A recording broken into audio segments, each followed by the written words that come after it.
Devin Graves coming to you from Studio D, and today I want to talk about why I use Pro Tools and why maybe you should not.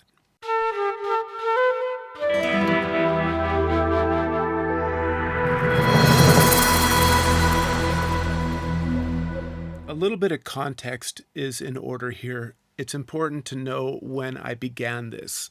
I've been recording since the late 1980s, first with analog 4-track, 8-track machines, then moving on to mixing boards and multi-track reel-to-reel recorders, outboard signal processors, and so forth.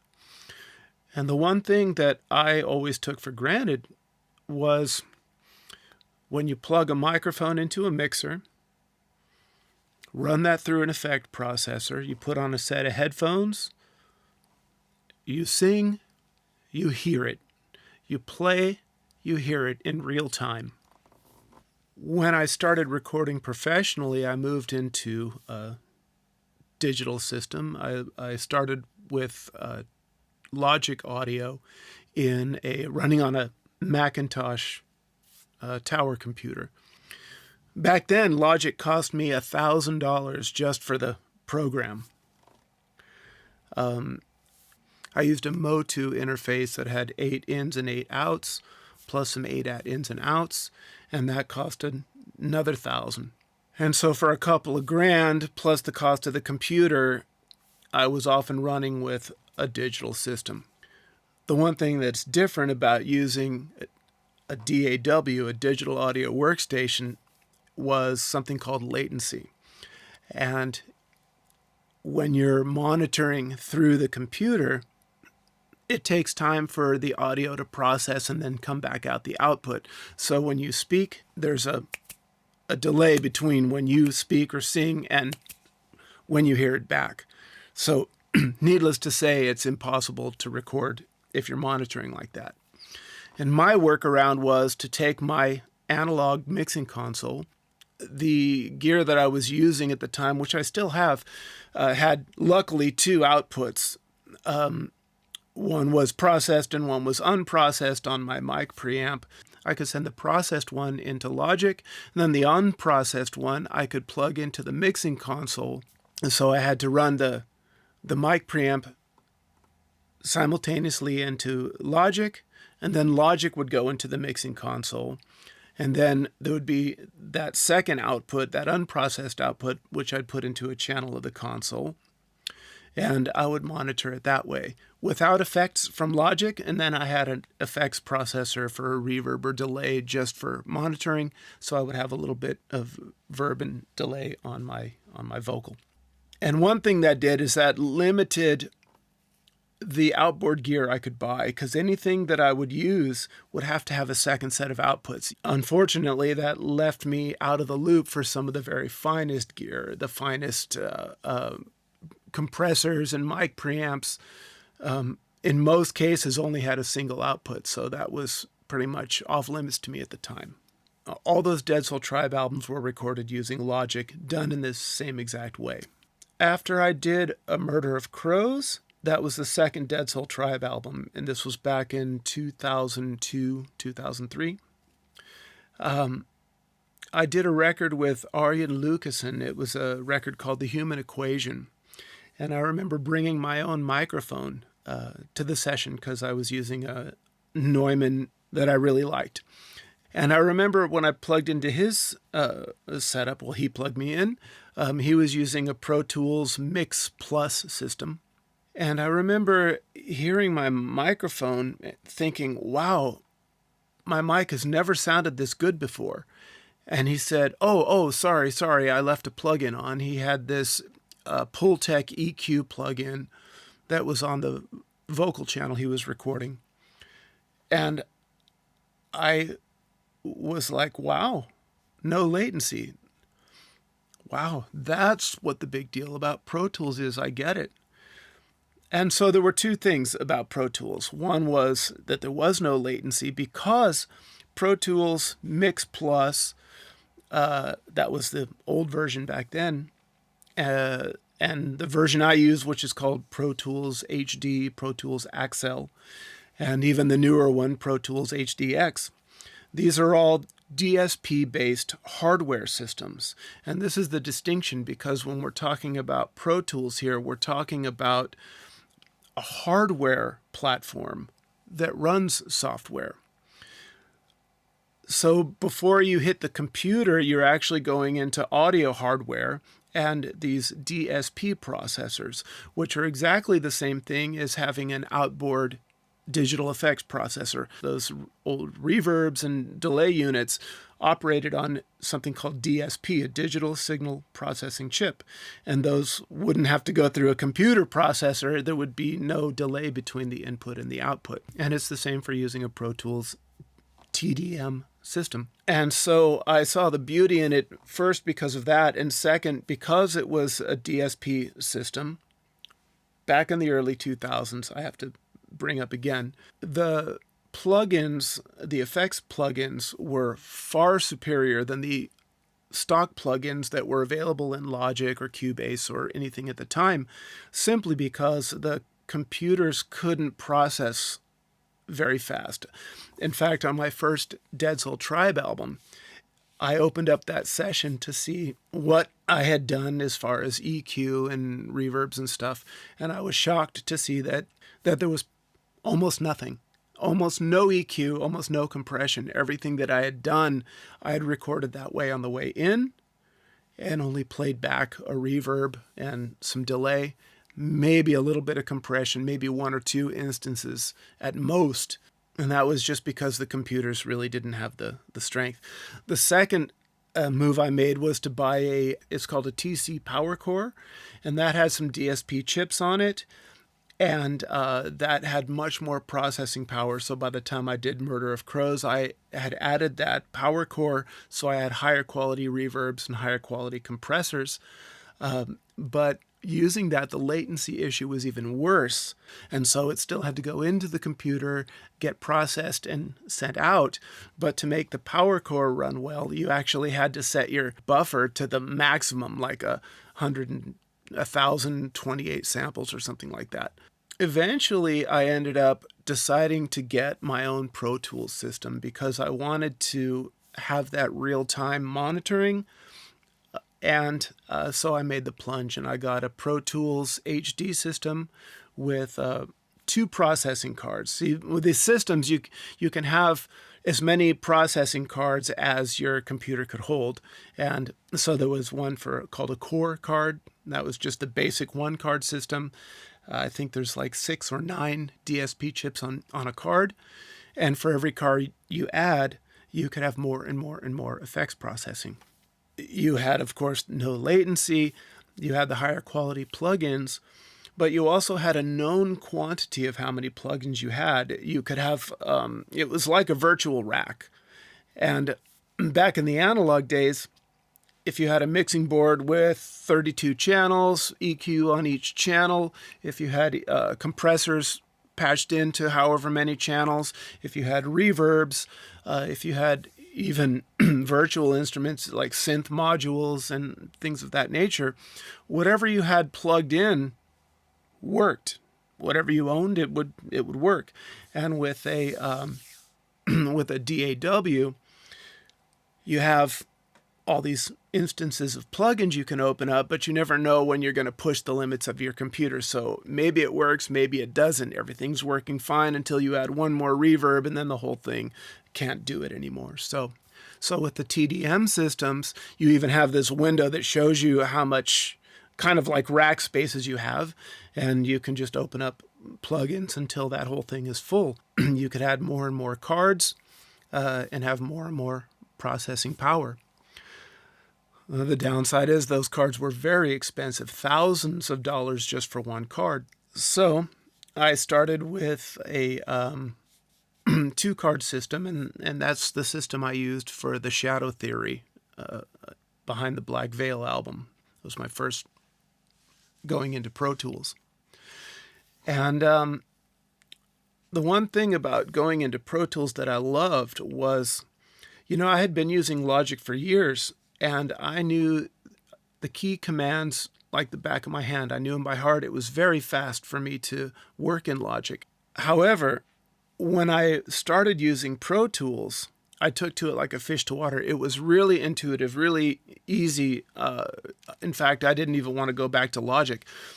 Logic runs on these TDM platforms, and my original intent was to use Logic with the TDM system, but once I used Pro Tools, there was just no going back. The workflow was just much better for me. Another thing I really liked about it was that on the interface, you could plug the output of your preamps or EQs or whatever into the inputs, and then the outputs of the interface can go into the input of said preamp or whatever. And you could then open that like a plugin, like if I wanted to use my Focusrite ISA on a kick drum after I've recorded it, I could just open it up and use it in real time. And I did a lot of that, and that was really fantastic. Another thing I really liked about Pro Tools, is just the audio editing. It's you have two windows. You have a mix window and a editing window, and the editing window just works really good. Anybody that's working with audio, anybody that's used to recording audio alone, the audio functionality of Pro Tools is second to none. The MIDI implementation I much preferred in Logic, to be honest, especially in the early days. So if somebody was using a lot of MIDI, Pro Tools is probably the last choice I would make.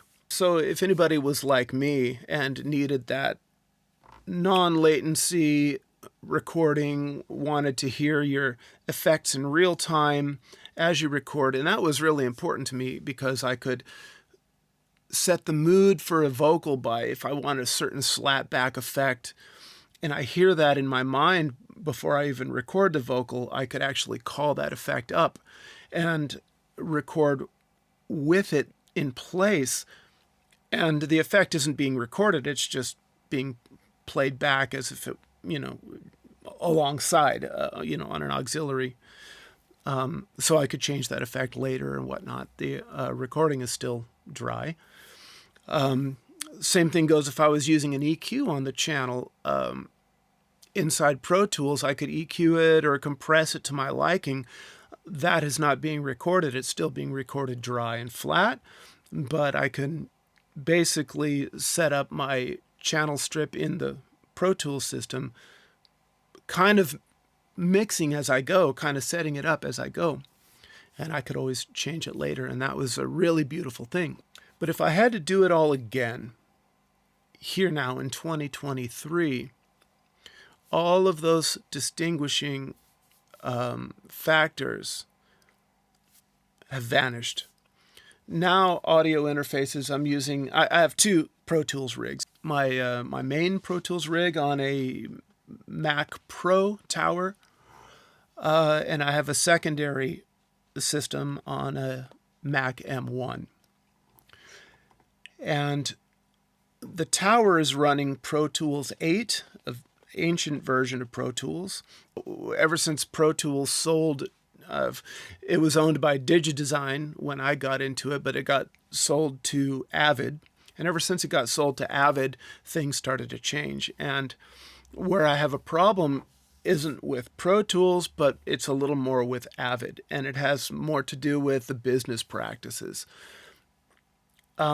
And this is why I wouldn't recommend Pro Tools to any newcomer. If you need compatibility with major studios, Pro Tools is still a good idea because you can record your sessions at home, and then you can forward those sessions to a pro studio, and they can open up there with all your effects in place, your mix in place, everything. That's a huge benefit, and that's something that I do take advantage of. If you're just working on your own, the values of Pro Tools just don't really have any leverage anymore. On my second system, my M1 system, I do have Pro Tools there, and the reason is if my main tower system ever craps out on me, I can just take the SSD out of that computer and hook it up to my laptop and just open the session there and keep going. But what I don't like about what Avid has done with Pro Tools is that they after just a few short years, they basically threw all the old legacy users under the bus. People that have had tens of thousands of dollars in investments on the DSP cards, on controllers bigger than this one. There was a D Command, a D Control console. The D Control cost upwards of $100,000 if you had it fully expanded. And now, since they've integrated their new Yukon series, Euphonics, nice boards, but all of these major investments are now rendered obsolete. My cards are obsolete. I can't upgrade my Mac past my Mac Pro that runs on operating system OS X Lion, and I can't enjoy any advancements in technology, any new plugins, any new versions of Pro Tools, and all of the people that have invested these multiple tens of thousands of dollars in controllers are now selling them on eBay for $1,000 or $2,000. It just doesn't seem like it has to be this way. If they can make Pro Tools 9 and beyond operable with any audio interface, why can't they maintain compatibility with the legacy interfaces? Somebody correct me if I'm wrong. Why can't they maintain compatibility with these major consoles that people have bought? Maybe it's because they know that people spending $100,000 on a console is probably some major recording studio somewhere that can afford to just trash those old icons and put in new Yukons. But anybody like myself that can maybe, if they're lucky, make a one-time investment, we're just left behind. And I don't think that that's good business, and it's not something that I want to support. I'm sticking with the platform because I'm using it, but I'm not going to continue following them up the ladder, ditching old hardware for new, and that's just how I feel about it. And that's basically my biggest problem with Avid. Fortunately, because they made it obsolete, the TDM cards in particular are now obsolete. Instead of thousands, you can get one for $100. And that's exactly what I did. I bought a expansion chassis and just loaded it up with, I maxed it out with 6 cards. So I'm never at want for any processing power, even with this older system. I'm stuck with Pro Tools 8, and I'm stuck with whatever plugins are compatible to that system. Fortunately, it's a very complete system. I really don't have any need for more. But new modern plugins come in that are really interesting, and I can't even try them out. So I have my M1 rig where I have as many of my old versions of plugins like my SSL channel strips and my Mech DSP stuff.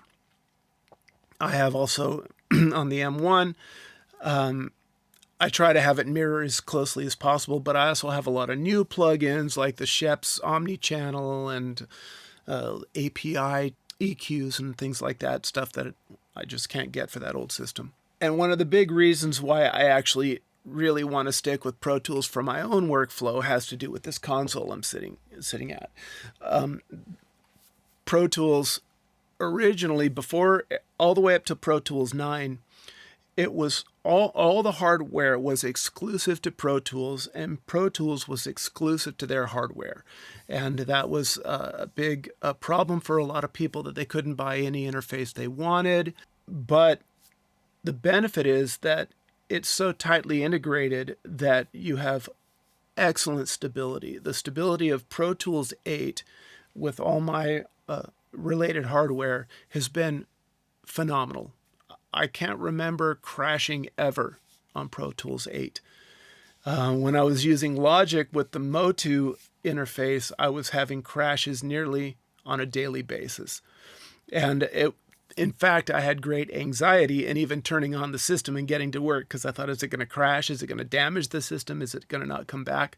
There was always that feeling inside. And when I moved to Pro Tools, that went away to a large degree. I still had some crashes in Pro Tools 7, And in Pro Tools 8, I might have had one or two crashes in all the time I've been using it, but nothing I can actually really remember. So this console I'm sitting at is a phenomenal console. It works, integrates Pro Tools really well. I'll do a separate video just on that because the depth of this console is actually worth talking about. But to me, it's totally part of my workflow, and I really don't want to live without it. And it only works with Pro Tools. I have seen videos on YouTube where somebody hacked it and made it operate with some other systems. So maybe they come out with some for, I don't know, Logic or something like that. But the downside of Pro Tools, and the reason why I wouldn't recommend it to a newcomer, is A, it's too expensive. When I bought Logic, it was $1,000. Pro Tools probably cost double that at the time. I don't remember because I didn't buy Pro Tools back then. And we're talking just software. Nowadays, Logic costs $200, and it's owned by Apple, so you can use it only on an Apple computer. I remember when eMagic sold Logic to Apple, and shortly thereafter discontinued their support for PC users. The Pro Tools copy I got, a perpetual copy, cost over 600 euros if I remember correct.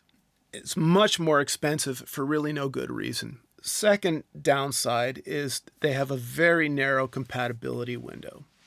Every time Mac OS advances, Pro Tools advances with it, but they leave behind the system just after a few OS versions back. So if you upgrade your computer, Pro Tools might not work. And if Pro Tools doesn't work, you actually have to buy a new version. They allow you, with this perpetual version I have, they'll allow you upgrades for 1 year. And usually the cycle of 1 year isn't very significant. Like 2 years goes by, then your Mac upgrades, maybe even automatically upgrades. I know there's Time Machine and stuff like that. You can revert back, but you have to get a new Pro Tools system. If I'm on Logic, for example, if I upgrade my OS system or I upgrade my Mac, I can upgrade Logic for free. Even better than that, there are companies like Reaper and another one called Harrison Mixbus, which I really love this DAW. I have each a version of Reaper and a version of Harrison Mixbus. The same version will open up on my M1 computer or my old Tower. The same version opens up and operates. So there's no reason that Pro Tools should limit themselves to such a narrow window of operating systems. It really, to me, it's kind of like a risk. It's a risk. If your computer breaks and you need to buy a new one, you need to get a new operating system, all that stuff is probably lost. I want to talk about Reaper again because talk about business practices. They have the best business model I've ever heard of. You can go to their website and you can download Reaper in a demo version for free. The demo version is identical to the licensed version. There are no limitations. There's no watermark or anything like that. It's just a full version. And that can be renewed. It doesn't run out. Every once in a while you'll get, when you open up the program, it'll ask, oh, this is a demo version. Do you want to purchase it? Or are you still evaluating? And you can click still evaluating and just keep going and going and going. Upgrading as the upgrades come out, no problem. But when you do pay for a licensed version, they have two licenses you can purchase. One is a couple $100, and that's if you're a professional in a professional environment making, I don't know, 30,000 a year or something or more. They say if you're in this category, the license costs 200 euros, I think, $200, maybe 300. If you're just using it privately, the license, I think, is $60. And it's just an honor system. They just take your word for it. Even if you were professional, you could still pay $60 and have a full licensed version. I would encourage people making a lot of money to support them and pay the full version. And I would encourage anybody using the demo over and over and over to support their business model and just pay the 60 euros, because that's by far the most affordable DAW I know of. And it's a great business model to support. And that's why I bought a license. I don't even use Reaper. I watched some Adam Steele videos and some Glenn Fricker videos. And they both really love Reaper. And in Reaper are some really amazing functionalities. So I also own ancient copies of Logic still, and I own a new copy of Logic, where I can now tell you that latency issue is a thing of the past also. I have an Audient ID44. It uses a USB 3 protocol, and I tested that with no latency that I could hear. I plugged in, I put plugins on the channel, I put reverbs on an aux, I sang, and it was perfect. And today's audio interfaces, today's computers make all this DSP stuff not very much of an advantage. Now, I haven't pushed these systems to the limit yet. I haven't opened up a full Pro Tools session with all the plugins that I enjoy on my big main rig. I don't know at what point my computer would not be able to handle the workload. But I have every indication that it's probably going to handle it just fine. And there is no discernible advantage between my little laptop and my ID44 and my big tower with the expensive cards in that massive system. The only thing I don't have any experience with on the ID44 is whether or not I can loop in my hardware and use it in real time. I don't know. I know that Glenn Fricker talks about doing it in Reaper, and he's using his outboard gear in Reaper, so I guess it does work. And I guess all the advantages, the things that made me lean towards Pro Tools, they're really not an issue anymore. And for a lot less money, you can get just as good a system, if not better. In fact, Pro Tools, in its current iteration, is, in my opinion, the least complete solution compared to anything else out there that I know of. And what I mean by that is it comes with the least amount of plugins, the least amount of virtual instruments. Maybe you get 1 or 2 synths and 1 sampler, and then you get the stock Pro Tools plugins, which are great. But if you look at something like Studio One, got these emulation plugins of vintage gear, you get virtual instruments, a wider array of virtual instruments. Studio One even has excellent mastering implementation. Cubase is an excellent solution, and it's actually very, very widely used. Cubase and Logic are the probably 2 widest used platforms besides Pro Tools. Studio One is probably the one I'd be looking at. And all of those cost less than Pro Tools. So now is 2023, and Pro Tools just isn't the advantage that it used to be. If you like it, awesome. I love it, and I use it. I use it because it's what I know, but if I were starting over, I'd probably look elsewhere. I hope you got something useful out of this video, and I'll see you on the next one.